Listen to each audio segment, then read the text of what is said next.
కొంతమంది కుర్రవాళ్లు పుట్టుకతో వృద్ధులు, పేర్లకి పకీర్లకి పుకార్లకి నిబద్ధులు. కొంతమంది యువకులు ముందు యుగం దూతలు, భావన నవజీవన బృందావన నిర్మాతలు.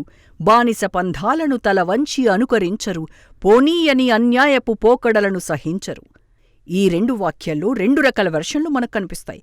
కొన్ని రోజుల క్రితం వరకు జనరల్ జెడ్ అంటే సోషల్ మీడియాలో టైంపాస్ చేసే సోంబేరిగాళ్లని, ఎక్కువ టైం గడిపే పని పాట లేకుండా లింక్డ్ఇన్ పోస్టులతో కాలం గడిపేస్తారని ఎగతాళి చేసేవారు.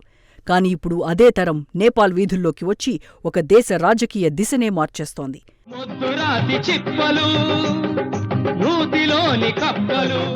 నేపాల్ నిరసనకారులు తమను తాము జనరల్ జెడ్ అని పిలుచుకుంటున్నారు. టిక్టాక్ భాషలో అవినీతిని బహిర్గతం చేస్తూ సోషల్ మీడియా నిషేధంపై మొదలైన ఆందోళనను, అవినీతి వ్యతిరేక ఉద్యమం ఇప్పుడు ఆ దేశ ప్రభుత్వాన్ని కుప్పకూల్చింది. కమ్యూనిస్టు వాసనలున్న దేశంలో ఇప్పుడు ప్రజాస్వామ్యం కావాలంటూ గర్జించింది.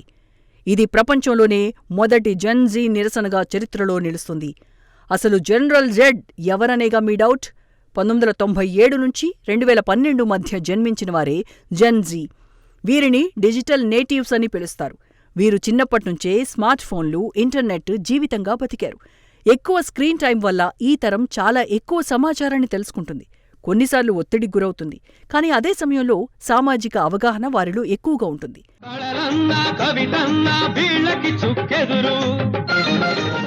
నేపాల్ ప్రభుత్వం ఫేస్బుక్, ఇన్స్టాగ్రామ్, యూట్యూబ్ వంటి సోషల్ మీడియా ప్లాట్ఫామ్లను రిజిస్ట్రేషన్ సమస్యలతో నిషేధించగా యువత వీధుల్లోకొచ్చి ప్రభుత్వానికి వ్యతిరేకంగా గళం విప్పింది. తర్వాత ఉద్యమం విస్తరించి రాజకీయ నేతల అవినీతి, వారి పిల్లలకు పదవులు కేటాయించటం, విలాసవంతమైన జీవన శైలిని వ్యతిరేకిస్తూ రోడ్లపై గర్జించింది. నిరసనకారులు నెపోకిడ్స్ హ్యాష్ట్యాగ్ను ట్రెండ్ చేసి రాజకీయ వ్యవస్థపై దాడికి దిగారు. లింక్డ్ఇన్లో తరచూ హెడ్ స్ట్రాంగ్, కాన్ఫ్రంటేషన్ బ్యాచ్ అంటూ విమర్శలు ఎదుర్కొన్న జెన్ జీ ఇప్పుడు మరో కోణంలో కనిపిస్తోంది. పాఠశాల యూనిఫాంలతో వీధుల్లోకి వచ్చిన యువకులు ప్రభుత్వ అణచివేతను ఎదుర్కొని చావును సైతం లెక్క చేయకుండా పోరాడారు. 20 మంది ప్రాణాలు కోల్పోయినా ఉద్యమాన్ని ఆపలేదు.